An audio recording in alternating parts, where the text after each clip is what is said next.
Dan Perkins is a Watershed and Conservation District Director for the Jasper County Soil and Water Conservation District in Indiana.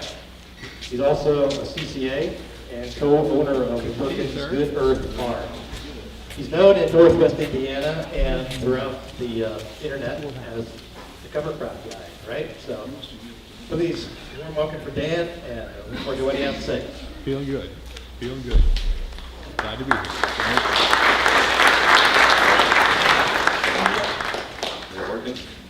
All right, everybody hear me? Yeah. All right, awesome. It's great to be here. I've been trying to make it to the Brandt kingdom here, I like to call it, the Brandt Mecca, for about 6 years, and I always send a couple farmers, have for years, and I never seem to make it myself. So it's so great. It's such a great privilege to be here to come speak at this master's class.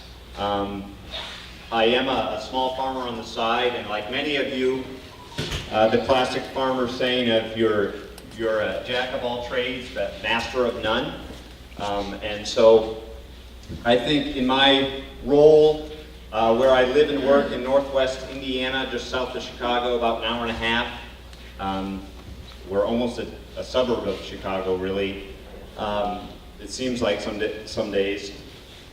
I wear many different hats, and what I want to really share today is that journey and that story of implementing, soil health, regenerative ag, organic agriculture, whatever you want to call it, right?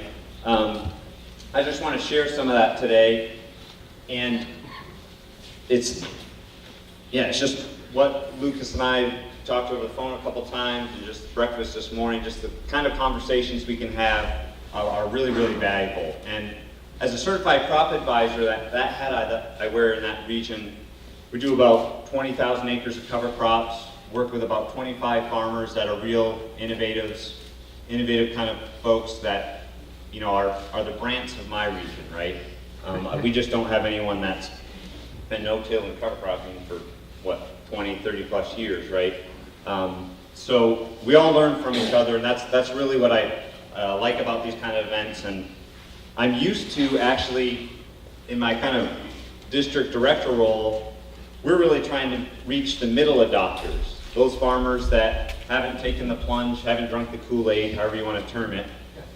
And it is really, really interesting to have a sit-down conversation of a conventional till farmer, no cover crops, not really no-tilling, to sit down at their dinner table and make that soil health pitch. And they typically say to me, Dan, I farm 5,000 acres, I can give you 30 minutes of my time. That's what they're used to giving a salesman, right? Well, 2.5 hours later, I'm still talking with them, and they've brought the rest of their family. That to me is really where my heart and passion is bringing folks to the next level. And I get inspiration from folks like you and groups like this that kind of are pushing the envelope. So it's a joy to be here. So a farming couple are sitting at the breakfast table and enjoying this great meal together, and the farmer, the husband, looks at his wife and says, how come you cannot make bread like my mother? It's just dry and crusty. And the wife kind of turns to him and says, well, why can't you make dough like my father? And really today, as we join together as farmers, Lucas kind of said it, Gabe Brown famously said, we want to be the ones that sign the back of the check.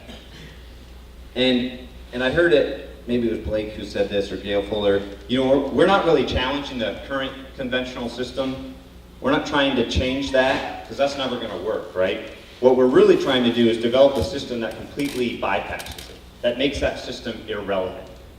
And I was at a meeting, yesterday in Indiana. I do about 2,000 acres of organic row crop cultivation and consulting. And we had a meeting. We've done this for a couple of years. Typically there's 40 guys in the room. This time there was 120. We had to turn people away. And it's not that certified organic is the way to go necessarily, but there's an element of truth that regeneration and soil health brings us all together, no matter your scale, no matter your size. And I think that's really, really, really powerful. And it's a system that actually builds wealth and health for all, right? And a system that we can actually measure. And so, like Lucas was kind of saying, we've kind of been sold a bill of goods when bushels. I just got a pair of sunglasses from Monsanto the other day in the mail. It said bushels on the side of it. And I was like, well, that's good for them, but not for me, or not for you, right, necessarily. And so as we think about, when tile becomes the only answer, when more technology, Lucas alluded to the idea of this planter, you can have a lot of bling on it. I work with a precision planting outfit. They're building custom-made planters now. 24 rows, every little thing on it. And there's something that appeals to that in my farming kind of style, but in a sense, I don't know if we're spending the money and the resources in the right place. It seems like if we haven't degraded soil, yeah, you need a lot of technology to make a farming system work. But if our soil is revived and regenerated, I think we can do more with less. I think that's been what we're kind of been all getting at. So I like to look at return on investment. I like to look at a legacy that we're leaving for our kids of soil stewardship. Stuff that we all resonate with, right? And I've discovered kind of with my own farm and with my own clients that industry supporting farmers is not profitable for the farmer. But biology and soil supporting the farmer, that's profitable. And I work with a number of farmers where iron is still in their vocabulary, and that's a reality. And so we're moving the needle. But I think if we can harness some of nature cycles, if we really want regeneration, we can really get there. And of course, cover crops are a key part of that, right? We all know this. Okay. So enough on that. The cover crop guy title, I did not give myself that. Someone further south out of West Lafayette said that about 6 years ago, and it stuck. I do have a YouTube channel, and basically I got tired of answering the same question over and over. And so I said, you know what, let's just document this simple question that a farmer asked, get it in the field, and lo and behold, I keep getting questions, so I keep documenting. So use that as a resource, but understand the context is typically Northwest Indiana. I think that's pretty important. Okay, this is the most important slide that you'll see today. This is my fam. I have 3 boys. Harper, he's 9 now, and Asher, they're in the middle, and Ari, we adopted him last year. We are foster parents. We really believe in that. That flows out of our faith and our value system, just like my farming choices and what I'm passionate about. And then this picture here is the soil that I farm. We farm a ½ acre of specialty crops. We gross 30 grand a year. I don't say that to brag, but I say that scale doesn't matter, big or small. So I'm going to send my kids to college on that. That's our goal with that. And it keeps me in the lifestyle, right? But this is black sand. It's about 9 inches, and then it turns into gray, yellow beach sand. So I'm farming 9 inches. That's it. And I have to do that. My philosophy is organic production. That's what our market demands, our niches. But I have to grow high-yielding crops on a pretty thin layer. And cover crops become a key part of that. So I just wanted to share that. Jay talked to me a couple months ago and said, hey Dan, could you kind of share some of your experiences, your 12 years of cover cropping and taking that journey? And so I want to highlight some of that. And I figured I'd do it today in taking a year in the life of a cover crop from before harvest of a cash crop all the way through. And my goal the last 2 years has been to plant a cover crop every month of the year. Because I think it can be done, and it should be done, right? I do it with a little 1-row cedar, and I put in 4 foot wide by 25 foot long, doing all sorts of different species. It's a great learning environment. It gives me something to talk about. That's maybe a little new. But I want to talk about some of the principles and practices that have worked well in our area, and maybe they'll work here. I guess that's one of the things we want to learn. And we're going to look at pre-harvest, post-harvest, talk a little about frost seeding, spring planting, interseeding. That's going to be the bulk of the talk today. doing a lot of work with seeding that knee-high corn. And I'm glad that there was already some questions on that, because I think this is the next big thing. I think this is going to break and take cover crop adoption to a whole new level where we can hit 20 million acres across the Midwest real fast. I think there's that much potential in it. And then there's the wild side of things, which we'll kind of get into some of that. This is some of the wild stuff that I do for tomato production. This is my roller clipper, Dave. 30-inch bed system, that's what I use. But this is our cereal rye. It's a rustic variety. It really does get 6.5, 7 foot tall under proper fertility. But we really like this system. Okay, this is my son when he's now 9, he's 3 years old. The first oats and radish that I was working with in our county, we have a lot of seed corn. Second largest seed company in the world is based in my county. We also have 30,000 milking head, so we are large dairy. And so we're dealing with some pretty challenging production systems where tillage is always the answer. And so this is the first oats and radish, and this is a large reason why I do what I do. And I've calculated now every fall and spring, I do 9 or 10 soil pits, particularly with new cover croppers. I think it's a very powerful tool for someone to experience that. And I figured I've dug enough soil pits over the last 9 years, every fall and spring. I've dug about 1,000 feet deep. So I'm about 1,000 foot underground. And I've only hit one tile, one time. And it's because the farmer told me to dig there because his tile was over there. He was wrong. So done that for a while, and I continue to do that. It's just, I always continually learn something new every time I get in that soil pit. And I'm sure many of you can resonate with this. It never gets old, so it's pretty exciting. I used to try to map where all the cover crop fields were. This was back in 2011. I just stopped after that. There's just so many fields now. I can't keep track anymore. But still, like Lucas said on the drive over, you still drive through and you don't see a lot of green. We're still got a lot of work to do. Okay, how are some of my farmers in my network that I'm dealing with? How are they benefiting? You know, Lucas said he produced a bushel of corn on 0.27 pounds of nitrogen applied. I have guys doing it with half a pound of nitrogen without manure. So that's a key distinction, I think, in my mind. Reducing applications of herbicide by half. Again, that's a common thing you hear. And my question always is, how do we get there? What's the system in which you've done that? And are you 30 years into the system, or are you only 2 years? That's really important that you understand what that means to some of your strategies. 10 bushel increase after cereal rye, might happen, it might not, but it certainly can. This was the first spring, probably in 9 years, that I've seen a ding on soybeans planted in cereal rye. And so I'd like to talk about that, or why that is. I think there's a lot of different reasons.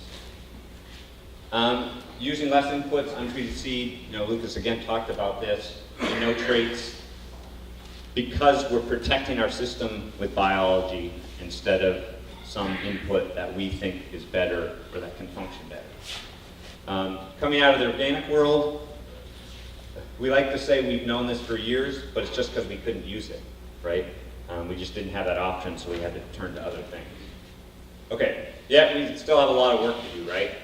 And then I also like to kind of just share, when I'm working with farmers, what field do you want after a 2-inch rain event? Mid-June, July. This is a Brookston soil, should basically be a wetland, north of Indianapolis. I share this picture of Jack Maloney. Many of you might know him. 2-inch rain event, same crop, same planting date, corn. A lot of this is systematically tiled. Which field do you want? I mean, we get it, right? When you can see this kind of visually. And really the only difference is how we manage these systems, right? Okay, I'm not going to belabor this, but I think if we don't if we don't practice these principles, no matter your scale, whether you're farming 5,000 acres or half an acre like me, if we don't somehow implement all these together as a system, we're missing out. And NRCS preaches this, sometimes good, sometimes not. But if we as farmers, and what I really like to do with my on-farm network, I like to call it, is really get the innovation that's happening with some of these principles. Lucas, you sounded like you're really focused on the soil armor aspect. I imagine 2 years from now you might be focusing on something else, right? Oh, we're already moving You're already moving there, right? Yeah. So this idea of adding livestock, a lot of my guys are, beef prices are pretty good right now. How do we do this quickly to bring the next generation onto the landscape, right? That's a really important factor. So I just want to throw that up there, make sure we have this. And that adoption next isn't necessarily what we're going after. We're going after adaption. How do you adapt this to your context? Okay, this is another story I like to share.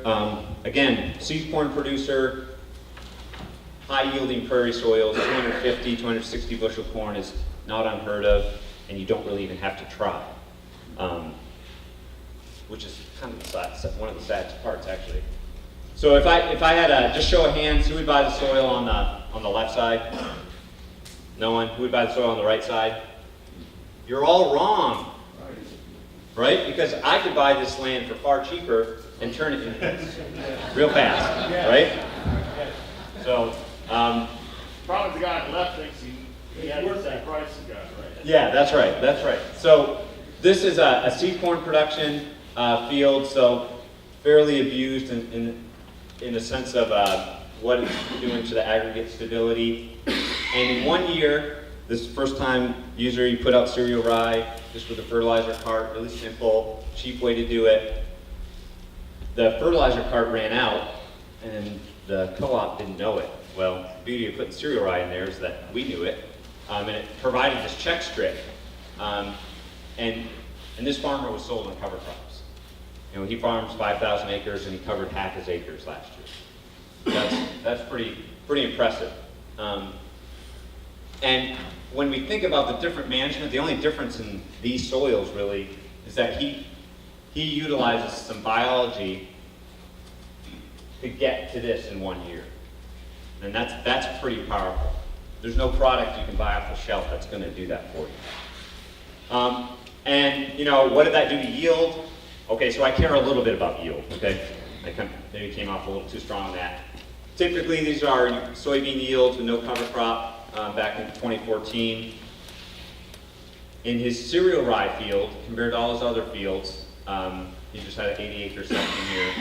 He had 75 plus. He wouldn't really tell me what it maxed out at. And he didn't even plant it green, right? He didn't plant it 6 foot tall. He did kind of the classic kill it when it's small. But his soil, and what I was trying to kind of walk through him with, his soil was so degraded that just a little bit did a lot for him. And we have glyphosate, some Maritale, water hemp, all that. Palmer amaranth, you can thank, Indiana can thank our area for bringing it in on the cottonseed hulls. Thank you, dairy production, for that. But, one less post-spray, what's that worth? That's worth 10, 14 bucks an acre. The beans green are 2 weeks longer. What's that worth in yield? I think that's really where he gained his yield. And then the big thing is he had no white mold. And I think there was 2 mechanisms at work. One, that white mold was triggered to come out early because there was a moist environment from that cereal rye and that mulch. Well, the soybeans weren't vulnerable. They're only vulnerable at a certain stage. So you broke that white mold cycle. And then also, when the soybeans were vulnerable when they're flowering, the mulch that was there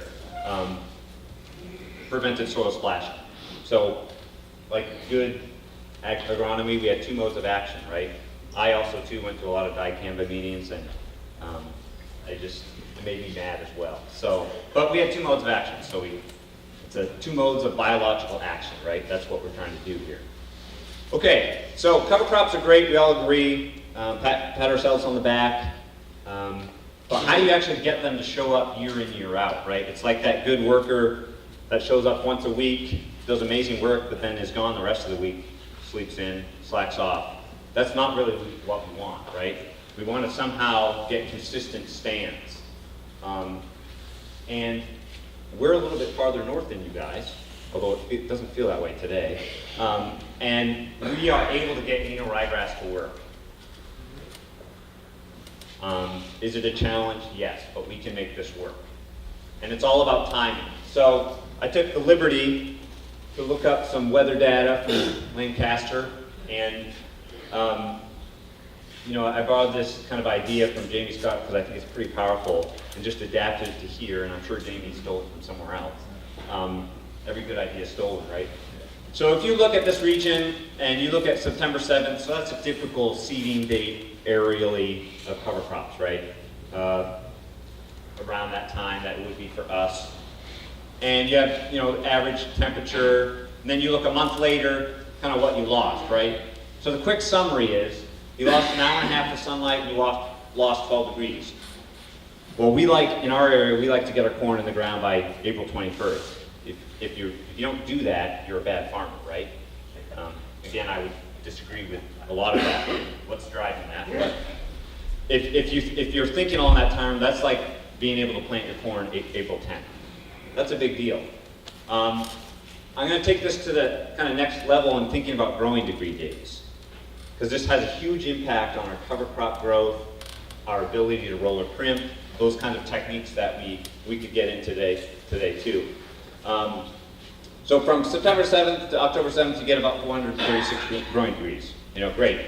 That's a good number to know. If you wait 2 weeks, you're gonna cut that number in half.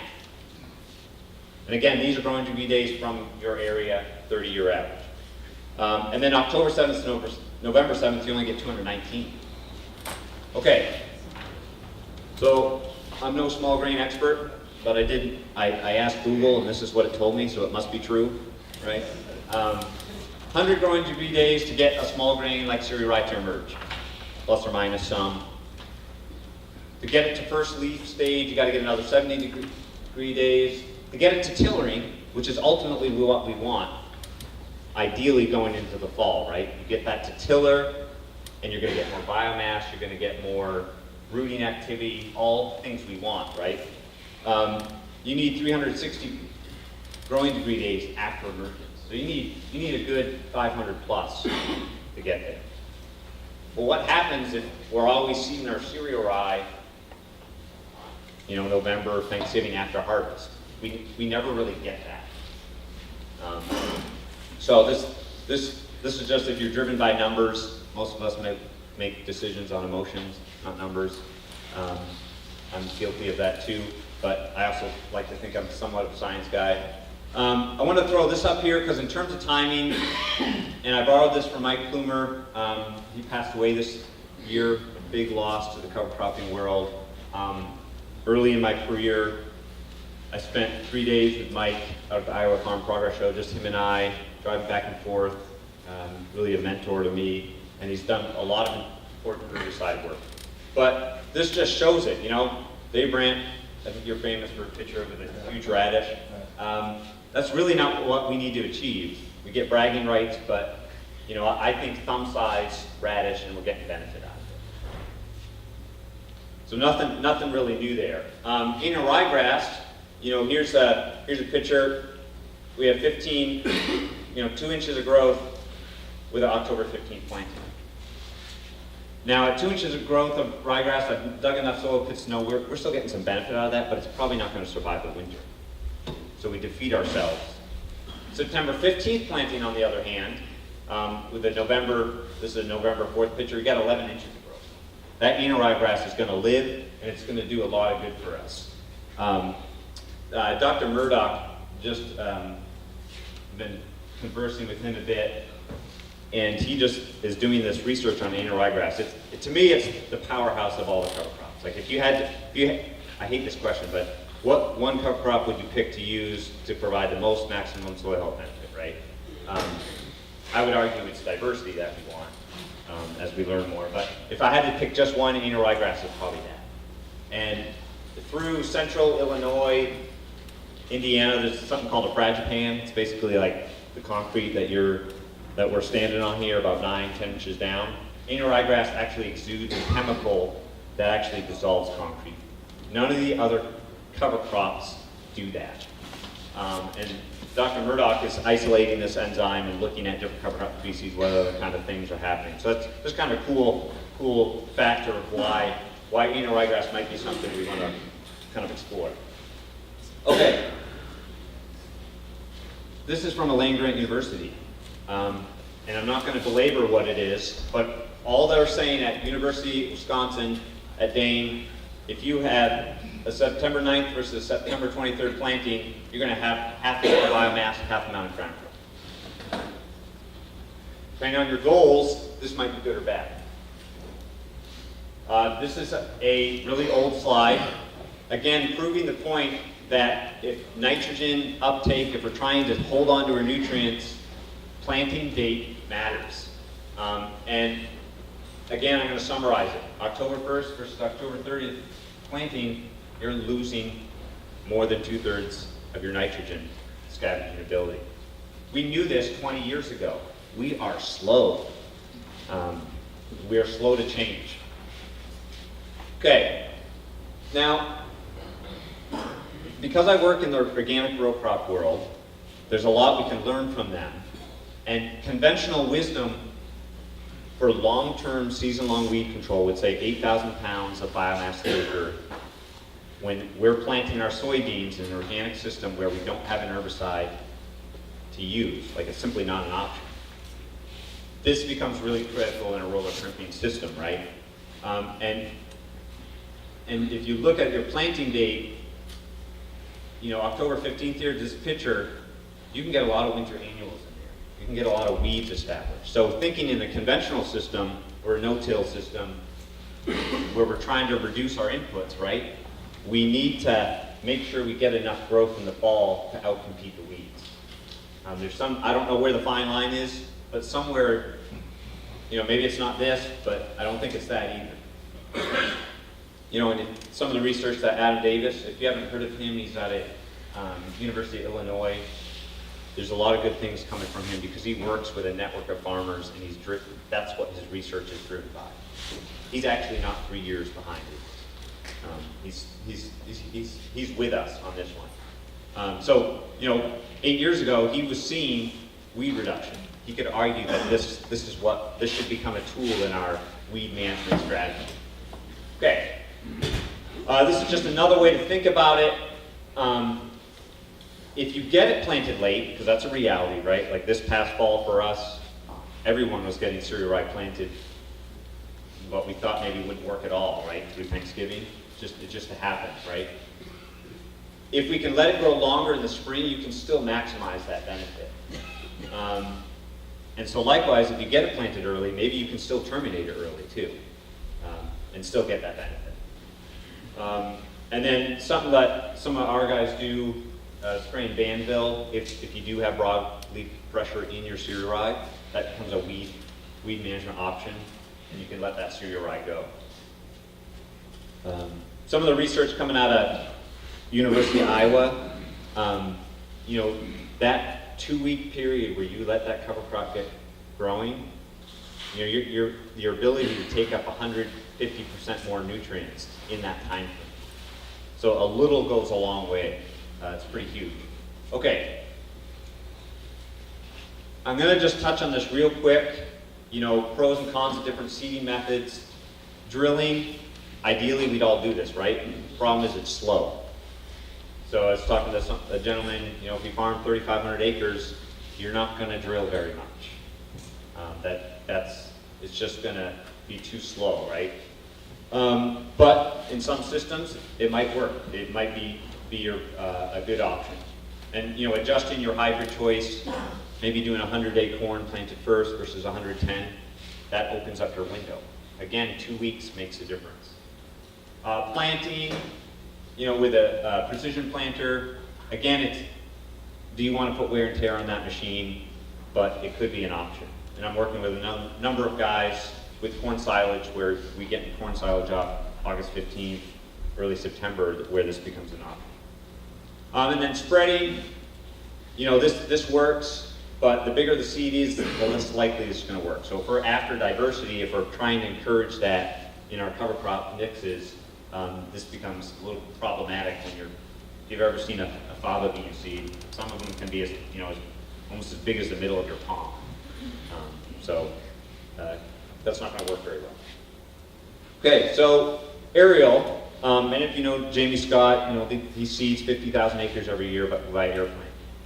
I looked at the rainfall that he gets. We get about 34 inches. He gets about 40 to 45. Aerial application in my area has a really bad rap for inconsistent results. I'm working with some guys to figure out why that is. I think we didn't know what we were doing at first. And so I think this is a really good method in those higher rainfall areas. Helicopter can work. Again, you might look at the price and say it's cheaper, but got to be careful what you get. If it's not done right, if the helicopter's not going slow enough, you're going to get uneven spread patterns. But we're close enough to Chicago, and some of those smaller fields with suburbs, airplanes just aren't going to work. So certainly not. Okay.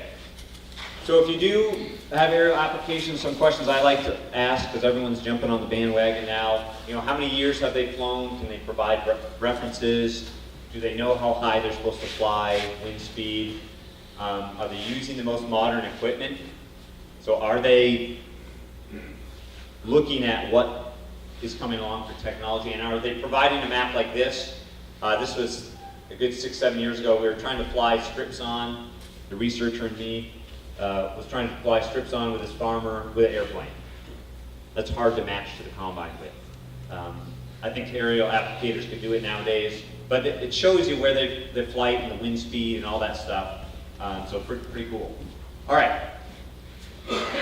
So historically, we've been told seed cover crops I don't know who came up with this. Does anyone know this? When the corn is dry to the ear. Blake, maybe you know who came up with that. For some reason, it got popularized, and the press got a hold of it. All the farm magazines early on were saying do this. I think we were wrong. I think it sounded good, but in practice, what I've discovered is I like to, if I'm going to get technical about it, I'm going to say my kernel melt line on the corn is going to be at 25%. By the time it's dried to the ear, typically it's at 50%. And with silage corn, we have a lot of silage corn. I like to go 2 to 3 weeks pre-harvest. We're harvesting silage corn almost for a month sometimes, depending on varieties used. So I think we can go a lot earlier and get away with it. Soybeans, of course, when they're yellowing, 50% yellow, that was kind of an old rule of thumb. I've done enough just small seeding plots that you just don't get good success from that. I like to do it when, in an ideal world, if you can get it perfectly timed when their soybeans are just starting to pale. That week time. That, to me, for our area, seems to be the sweet spot. Because we know, particularly if it's dry, it's going to take 7 to 10 days for that to germinate. And we've had the least success of aerial seeding in soybeans, and I think it has something to do with the moisture. Soybeans are taking up moisture nutrients till they're completely dead.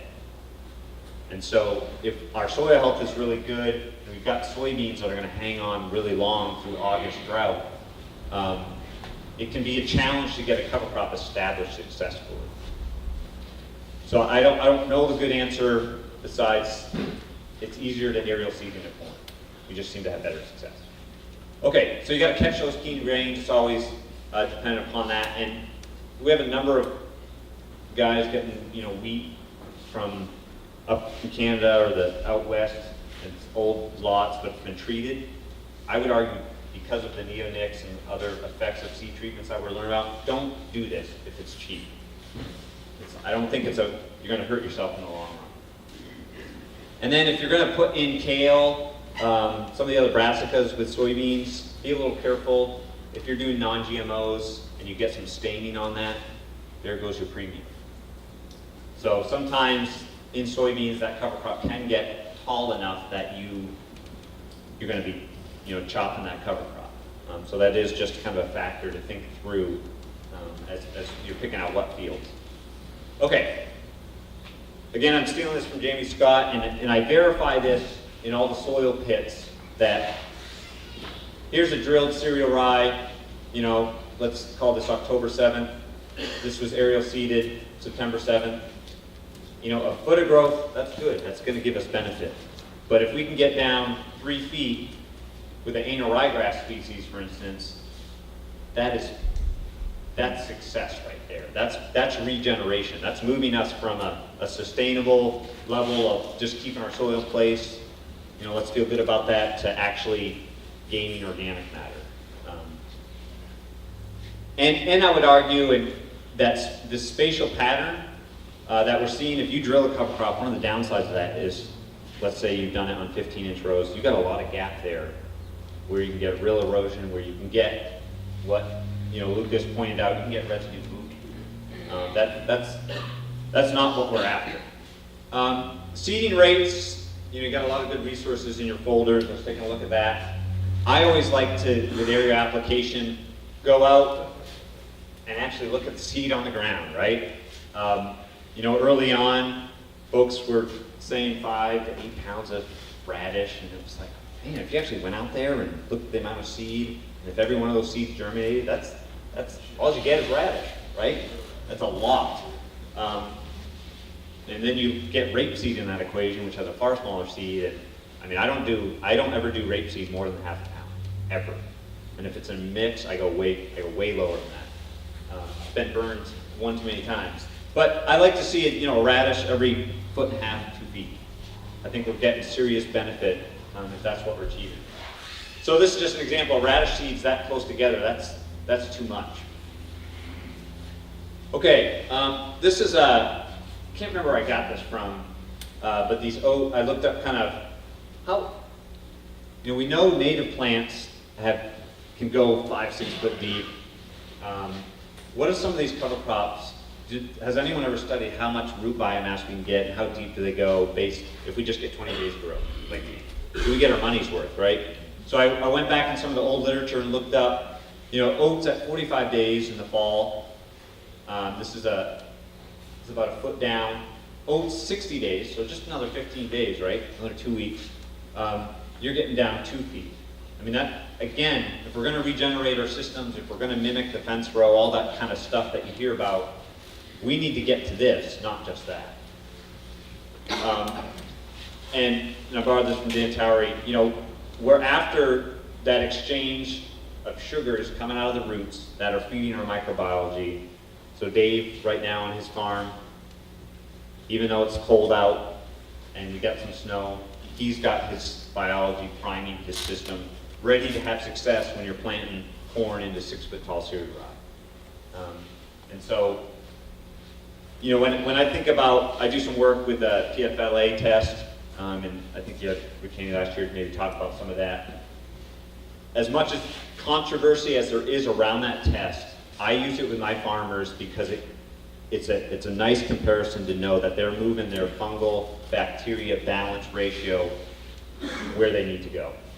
It's almost like just a reassurance, like, yeah, Dan, we're doing the right thing. And we can feel good about it, and here's a number, here's a measurement we can track to that.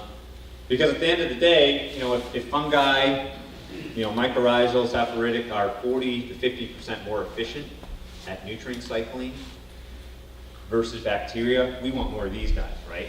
The farm system that can get these guys to work for us, that's how we're able to reduce our nitrogen. That's how we're able to reduce our fertilizer, right? That's what we're dependent upon. So it's nice when you start to see some tests that can maybe get at some of that. But one of the things that I commonly run into, and I have different pictures that show this, is here's aerial seeded cereal rye, might be in ryegrass actually, I forget, but into soybean stubble. And because soybeans dry down at different times, sometimes the soybeans come off and you think, oh man, that was applicator error. That was the plane, gust of wind. But really what it was, like Lucas was saying, it wasn't the cover crop to blame. It was just our judgment that, you know, a month later or this following spring, this cover crop it would look fine, right? So we have to kind of be careful of why we're judging what we're judging. Is that a herbicide problem? No, it's just the fact that the soybeans dry down across the field differently. So after aerial application, some of the cover crop got started early, got off. And then when these beans were taken off, those soybeans still had, or the cover crop hadn't really caught up with the rest of the area. We had a situation where we had roller crimped cereal rye, planted soybeans, and then that fall, we aerial seeded annual ryegrass into those soybeans. Well, the problem with the really thick mulch, that annual ryegrass, you could see it right to the line. We didn't get as good a stand as annual ryegrass because that cereal rye was so thick. So, does that mean we're not going to roller crimp? No. It just means we're going to kind of think about, again, Lucas's point about how thick we want that cereal rye in a conventional system. One of the things, this is a pretty profound picture for one of the farmers I work with. So this is aerial seeded into soybeans, and these are 3-2 beans, you put them on the outside, and these are 3-0 beans. So again, just a slight shift in our hybrid selection can mean success, winter survivability. This has rapeseed and clover in it. It means all of a sudden we can get diversity in our system with just a slight change. Did diversity make the change there? Maybe. Okay. I'm not going to rule it out. I think it's because the soybeans dried down with a shorter bean, and so the light was able to get into the canopy, because the beans were roughly harvested the same day, so it wasn't that factor. But yeah, maybe the other mechanism is that there's some diversity there. I also think that this farmer, he's 6 years into cover cropping. He's a no-till, but he does a little bit of vertical till, so, you know, for you true solid never tillers, it's what I'm working with. Maybe his soil health system is finally primed enough that it's working better, and you'll hear that with aerial application. After a couple of years of doing it and getting your system in place, aerial application seems to work better. So farmers are innovating. You guys have probably all seen a lot of these pictures. You know, just Google cover crop application, you kind of get all sorts of crazy ideas that might work. And, you know, just some of the technology we have today, there's really no reason not to use the equipment we currently have to get some of this done. I figured I was far enough south. This is a guy in cotton country putting a pendulum seeder. I've never seen one of these personally, but, you know, use what you have. It's this little tube, and it throws the cover crop out, and in cotton production where they're making 9, 12 trips across the field, they can utilize doing this. So kind of just a cool idea. They put a Oliver mixing with a 5 horsepower motor to keep it mixed. So that keeps their cover crop multi-species mix mixed in this tank as they're going across the field. So I thought it was kind of cool, simple fix. Of course, you've all seen this classic picture. I don't even know where this is from. I think it's Illinois. But this is our rig that we've had in our area. It's an old Gator air boom. And this guy, the custom applicator, took it, and early on, this was 8, 9 years ago, everyone was like, oh, you can't put high clearance into corn in August because it's going to bend it, knock it over. You know, we have some Pioneer hybrids that are 14 foot tall, right? So he made it. The underbelly clearance on this thing is 14 feet. It's a little scary when you're up there, and the top of the cab can actually touch the telephone lines if he's not careful. Maybe a little overkill, but we got the job done. This is in seed corn, so he didn't need to jack up. But certainly, air boom, existing what we got, works really well. Mike Shooter's in here, you know, his rig, his setup, you know, pretty cool when you're being able to do this kind of stuff pretty consistently. In our area, everyone was concerned about the ears getting knocked off the corn. I have a bunch of videos on this where I ride on the top of that machine and I show some video, just trying to document. And then I went out with a farmer, Dave Rodabile, and I I won't give you all the data, but we literally counted every stalk that had been mashed down. And when you look at it, and now, you're losing a little bit of yield, but typically with a high clearance rig, you're paying less per acre. So you can kind of get that back if you want to think about it that way.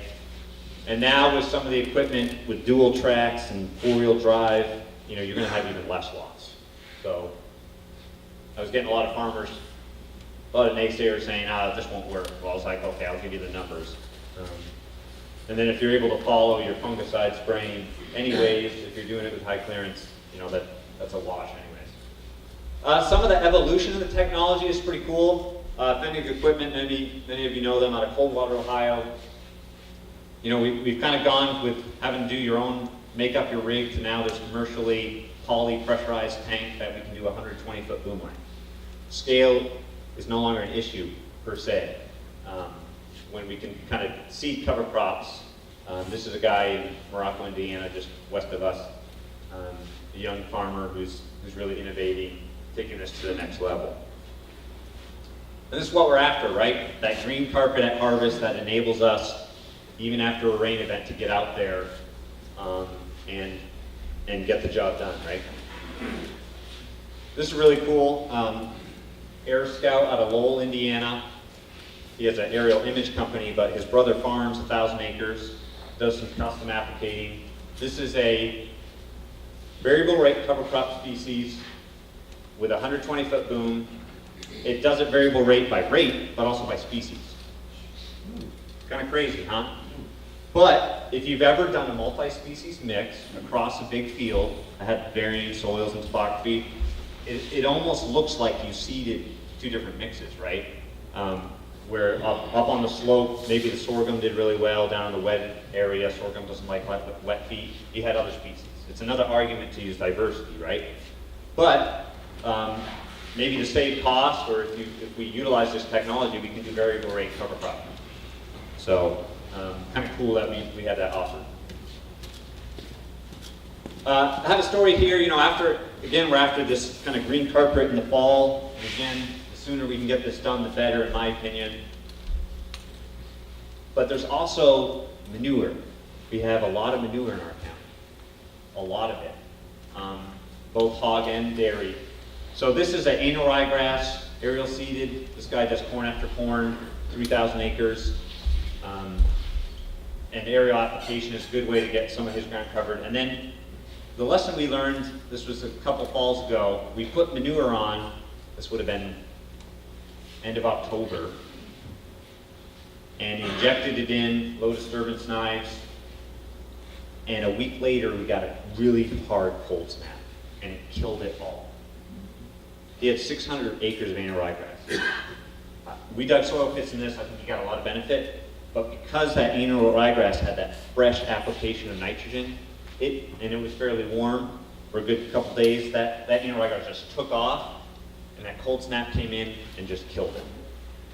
So that was kind of a interesting lesson. Maybe manure application right before a cold snap is bad in annual ryegrass. So kind of interesting story there. Did you happen to have any winter cereals to see that same application, see if there's any difference? No, we didn't. I would have liked to have seen, and again, this is probably a 1 out of 8 years where you're going to get unlucky enough for that to happen, right? But I'm sure the first time a guy uses cover crop with manure, that's going to happen to him, and then he's never going to cover crop again, right? That's what we kind of want to try to avoid. I don't know if it would happen in cereal rye or not. I think it's tough enough, maybe it would. But. Good question. So this is a Hal and Ty Brown. They are north of Indianapolis. On the combine, here's a horse seeder on a Lexon combine. It's actually beefy enough it can handle this. I don't know if the John Deere can, but they're working on a mounting system. But 80 bushels capacity, so you can do 110 acres of cereal rye in one fill. Ryegrass, you can easily double that. They get it done, and it's just this big, I don't even know how big that tube is, it's probably 4 inches. Runs underneath, and then goes to these center distributors. So this unit isn't cheap, but they're farming 2,500 acres and they cover crop all of it. Corn and bean and wheat rotation. And then what's cool is you can add a split box to this if you wanted to kind of differentiate a little bit. Granted, it's going to cost you 45 grand, but they figure they've paid for itself in 2.5 years on 2,000 acres. So that's kind of a no-brainer. For us smaller folks, Ray McCormick, many of you are familiar with him. The Andy Air Seeder Fennig equipment now is going to release this year. We're going to get a demo unit where you can just put 2 holes in the combine head, so you got to be willing to do that. Put a bracket on, and for seeding annual ryegrass, in our earlier harvested corn, particularly silage, this could work really well. And it's fairly cheap to do that. So you guys further south than me have no excuses. This could be viable for some of you. And this unit it just hangs on a bracket, so you could go from a corn to soybean head pretty easily and pretty fast. So kind of like that. Snow cover for us is pretty pivotal if we're going to get some of these species to winter survive. It just provides that great insulation. And it's really cool when you think about roots 3 or 4 feet down still actively feeding the soil 24/7. You know, you're having your Christmas dinner, so is your soil. You know, I like to think about it that way, and that's pretty profound. So after harvest options, you know, again, I have a lot of guys thinking outside the box. Okay, this don't crucify me, but this is a horse joker tillage tool. This is a big tillage tool. There's 6 of these units in our area, but they're seeding cover crop with it at the same time. So in corn after corn, this is a system that is working. Phillips Harrow, some guys innovating. There's an outfit out of North Dakota that renovates old Gandy boxes. You can get them for pretty cheap. And then you just stick a water line on them. You don't have to do the flexible white hose. And then he runs us out. This is out of Lowell, Indiana. And he has cattle, so he can do a lot of seeding fast with this. And there's all sorts of different ways to do it, right? I don't really care the color or the brand, just make it work. Frost seeding, I'm sure many of you are familiar with this, but I think this technique needs to come back, but it also means that wheat needs to come back to our rotation, or some sort of other alternative crop to get this to work. But this is tried and true. Believe it or not, as I seek on my quest to seed cover crops every month of the year, basically the first week of the month, I'm seeding something. That's kind of my calendar goal. Annual ryegrass can be frost seeded. Of course, clovers. Why not hairy vetch? Why not some of these other things? So this spring, this farmer I work with, he's a split operation, farms 4,000 acres, has about 1,000 acres of certified organic as well. So he doesn't mess around. He's a strip tiller. That's a system that works for him. But this is an air boom, 60 foot. He can go fast. This is back in March. We had a perfect 2 weeks of freeze and thaw. That ground was just opening and closing constantly. Oats and Phacelia, and then peas. I told him the peas probably wouldn't be too successful, but he just lightly VT'd it in, probably give him some more success. He's done the oats for years. Just as a wind erosion, we're pretty flat, 360 acre field that's flat, and we have wind turbines, so we don't really have much topography. But adding that Phacelia and the peas, I'm really interested to see what we get out of that. I think we'll see some good things. And the beauty of strip till is and even banned spraying herbicide, is he's able to wait quite a long time and let that spring growth happen. So one benefit of strip till I see, at least at some levels. And a lot of folks are using planters kind of in this scenario as well. So Steve Roth, many of you know him, has done a lot of good work with this.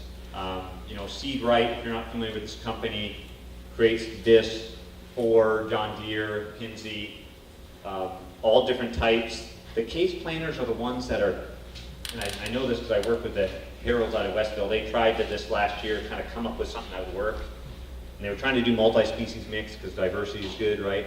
And they just it just wasn't working well for them. So we're going to see if we can come up with something a little different for them. And then Dawn Biologic, of course, has some seed dishes as well. So, 30-inch wheat, there's nothing wrong with that. Again, kind of getting this clean strip for corn emergence in the spring. Worked with a strip till guy. He was all into cover crops, and I don't know why he went from no-till to strip till, but he did. And he almost gave up on cover crops until he went to the strip till conference, and he saw a guy there using a Great Plains twin row planter for his soybeans, but also for cereal rye. All of a sudden, he could do cover crops again in his system. I think he made it more complicated for himself, but he lives 2 doors down from me, so he didn't like to listen to me sometimes.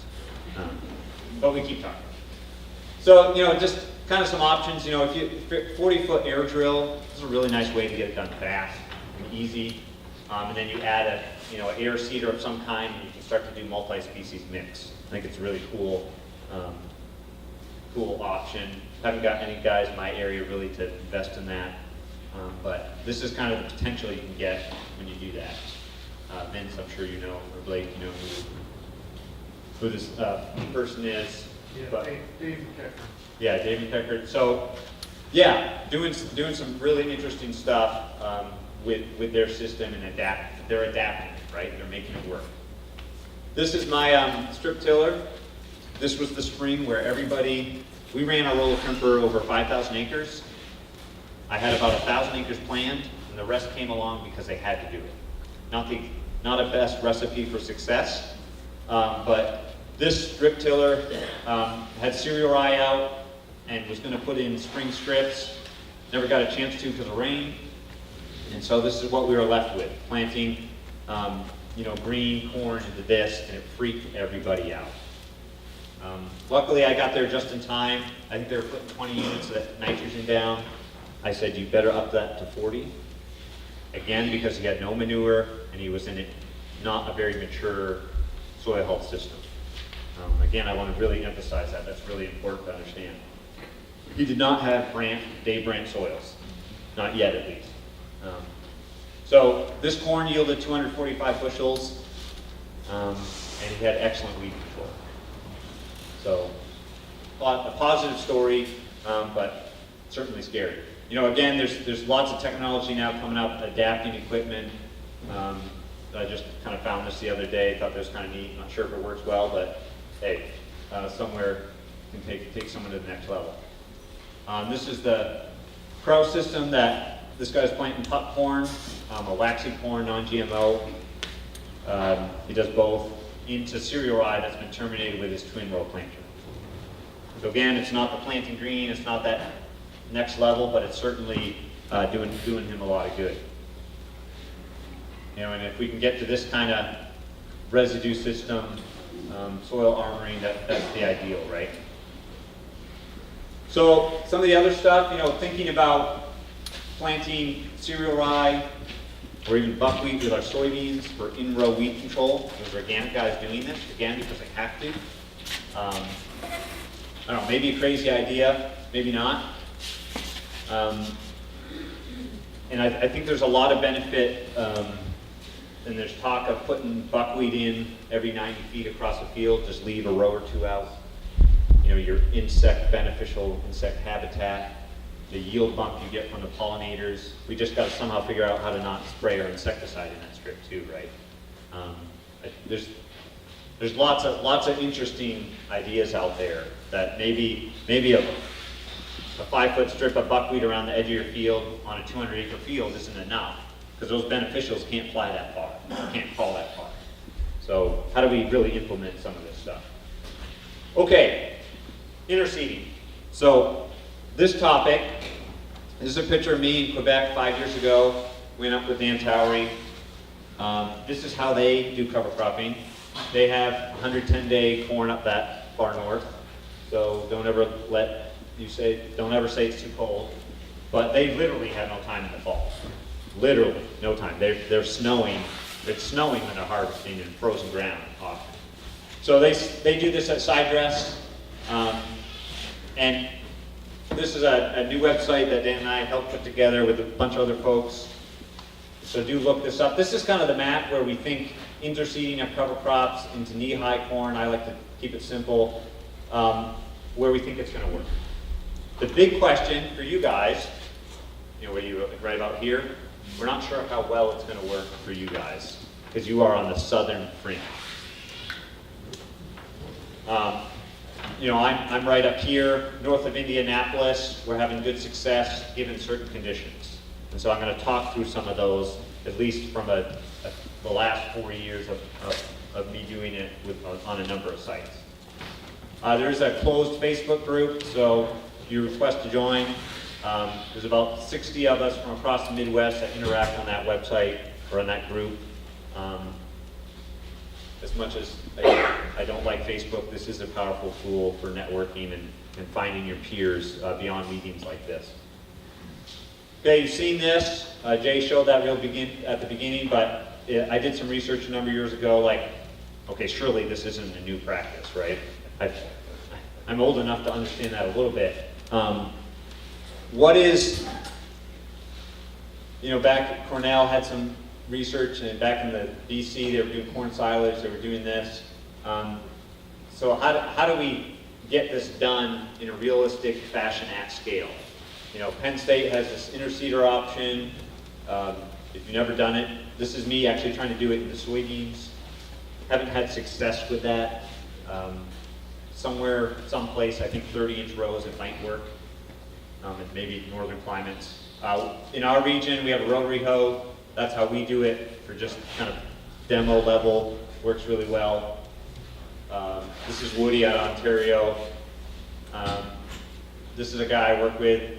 He is a small enough farmer. He gets the anhydrous knife from his co-op. He welded this rig, put this unit on. He has cattle. He gets serious forage value out of this. And he gets a little bit of incorporation from the injection knives. This is from Mike Whirling. I don't really know what this is, but it looks cool. So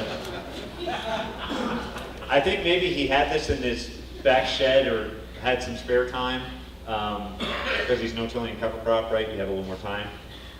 So he tried to get creative. I don't know. This is, using wavy coulters or the dual system from Dawn. I think that's kind of the way it's going. Jim Murphy, that he was mentioned, doing a lot of good work. Brian Zimmerman and his crew. Lauren Silax, another guy to follow. This is working. Okay, so key points.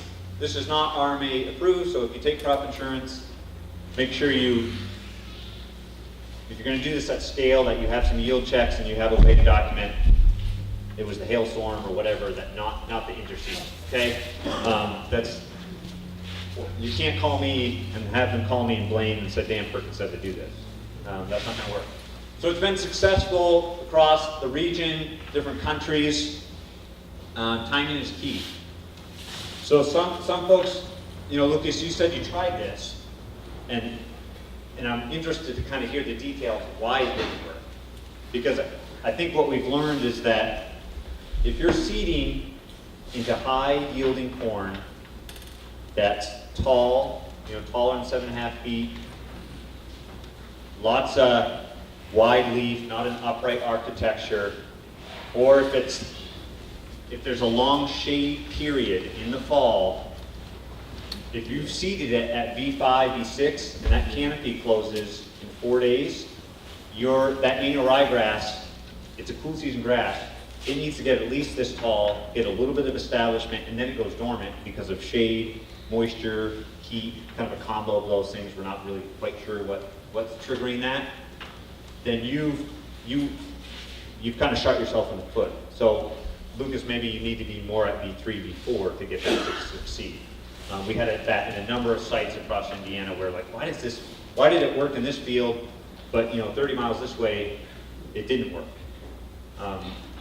And what I've discovered, because I work a lot on marginal sand ground, where the corn is typically lower yielding, shorter, we've had the most success there, which hindsight is obvious, right? So thinking about that in your system and what kind of hybrids you have is important. And then also plant population. You know, up in North Dakota, you'll hear about it working really well. Quebec, well, their corn is often shorter because the growing season is shorter. So that's something really to consider as we move forward with this. And I think this is why it doesn't work in soybeans as far as we've been able to really try, because that shade period is so long. So our kind of conclusion, and maybe next year we'll change this, but at least for now, taller and higher populations, the earlier you need to get this seeded.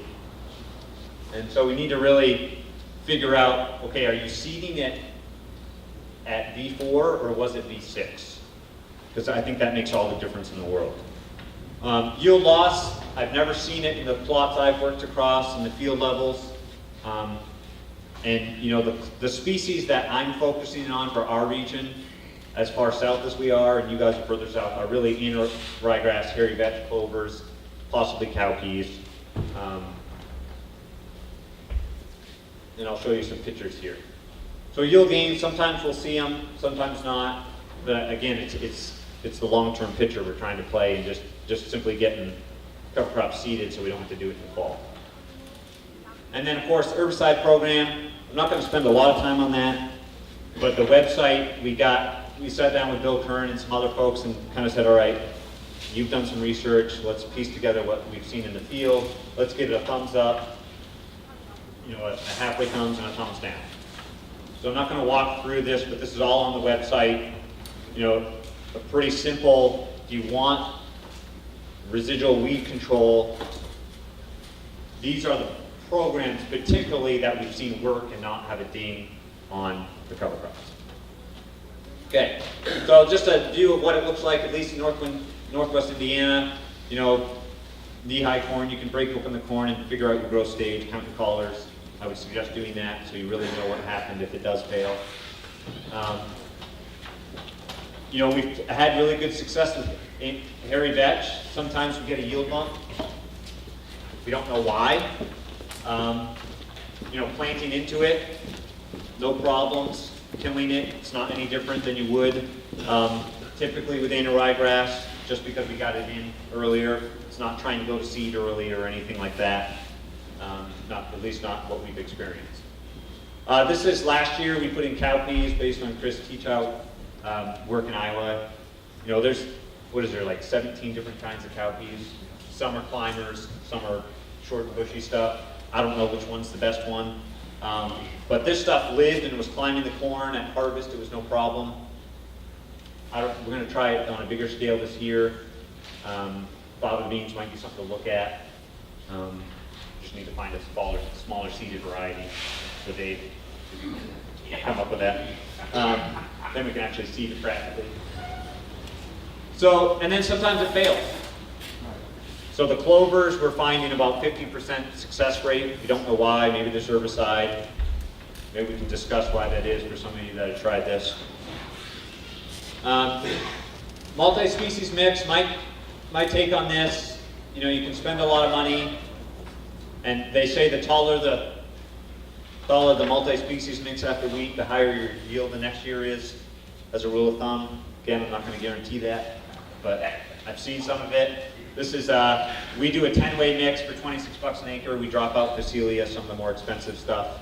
You know, if a guy wants to go a little cheaper. But I would argue that don't let price determine what your mix is. Don't let that bottom dollar really drive that decision. You're not going to be happy if that happens.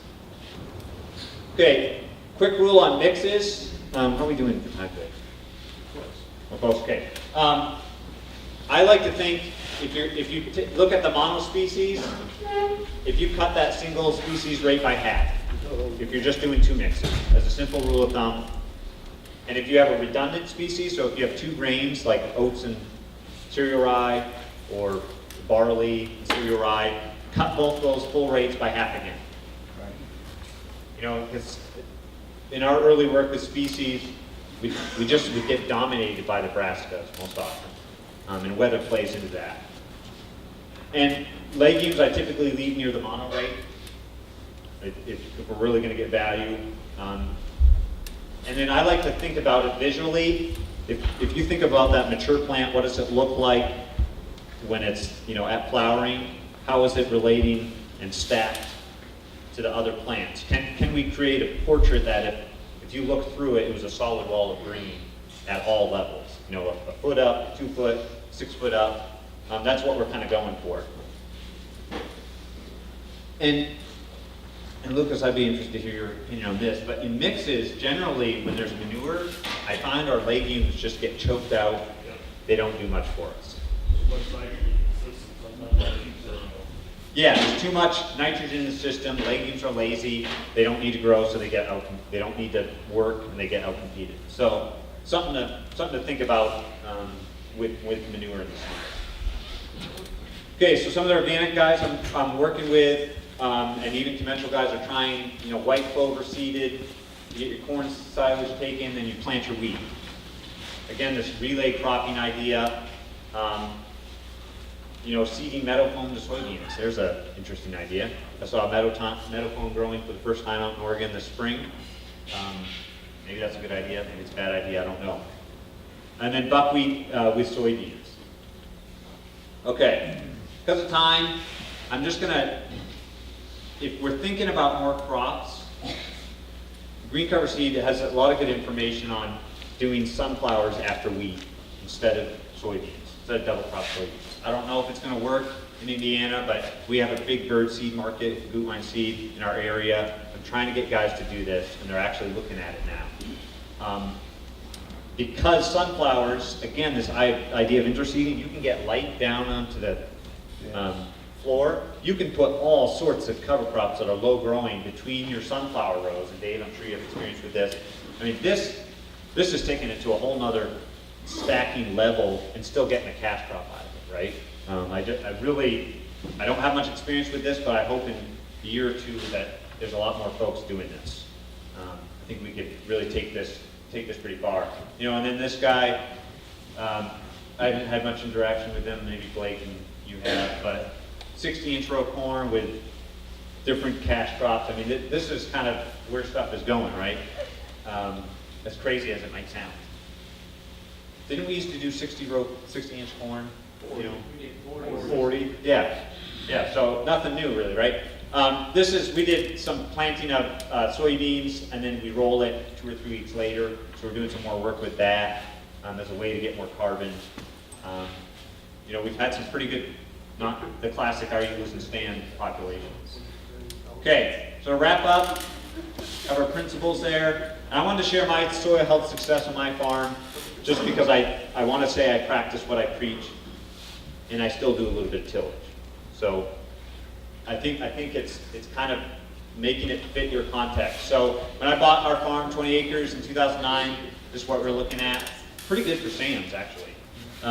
But this is what I sit at today, and we're doing intensive vegetable production. And granted, I'm using compost and I'm using intensive cover crops, so I'm able to achieve this. But to me, I took those soil health principles and I implemented them on my farm in all sorts of different ways, and this is what I'm able to achieve. This idea of gaining a % organic matter every 5 to 10 years, it's real. It can be done. So why do the universities still continue to suggest that's not possible? Because they're always 2 or 3 years behind the farmers. 2 or 3? Yeah. I'm giving them the benefit of the doubt because I think they do some respectable work. There's some key people at the land grants that are doing some good stuff, but I also understand that they are behind as well. So on-farm research becomes really important. All right, that's it. Thank you. I'll be around all day.